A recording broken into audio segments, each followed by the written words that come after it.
Ngayong araw mga bay, magpapalit tayo ng air filter sa ating Project Shine. At first time din natin siyang bubuksan. Ang odo natin ngayon ay, to be exact, 19,335 na. So di natin to nalilinisan dahil sobrang busy tayo. Ngayon lang tayo nakapag-check ulit. So ayun, bubuksan natin kung anong hitsura na sa loob at papalitan natin ng ganitong filter Orig from Shopee. Kaya naisipan kong magpalit ng filter at buksan siya dahil nakakaramdam na ako ng para bang sakal na siya. Hirap na siyang umarangkada. So ayun, buksan natin.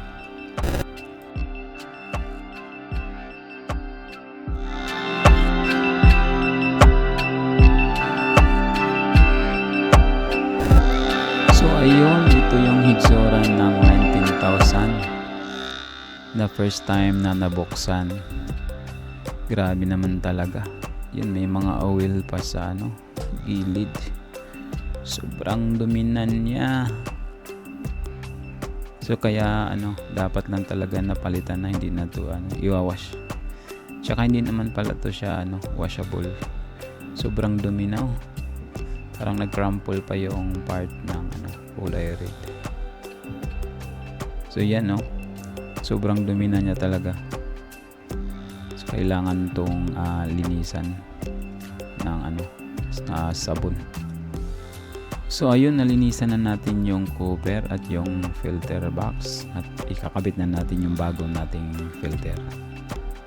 Nagka-problema nga tayo dito mga bay kasi hindi kasya yung binili nating air filter. So ang ginawa natin, kinaskas muna natin yung gilid-gilid. May part dyan dito sa baba, kinaskas ko na lang para maswak yung maitakip. Kasi ayaw matakip kung hindi siya kaskasin. So hindi pala to plug and play, hindi ko alam kung bakit. Pero ayun, nung natapos natin kaskasin at may swak, naisara naman natin ng maayos. So all goods na. So yun lang, nasabi ko lang na hindi siya plug and play dito sa nabili ko. Baka yung mabili nyo plug and play na siya. So ito nga mga bay, yung time-lapse nung binalik natin na ayaw ang takip may ipasok. So dito nga tayo nahihirapan. So pagkatapos kong kaskasin dyan, ayun, all goods na nga yung sabi ko kanina. So kaya isa natin sa dahilan bakit natin to binuksan at nilisan dahil magpalit tayo ng slim cover, yung Veloscope, yung uso ngayon. So next week, darating na yung in-order natin sa Shopee. At papalitan na din natin tong crankcase cover natin. Mag-transparent. May kiuso tayo ngayon.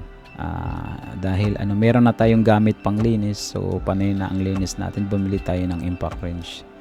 So yun, see you next week mga bay. At salamat sa pagdaan dito sa akin video. Abangan nyo po, may mga install pa tayo dito sa ating Project Shine.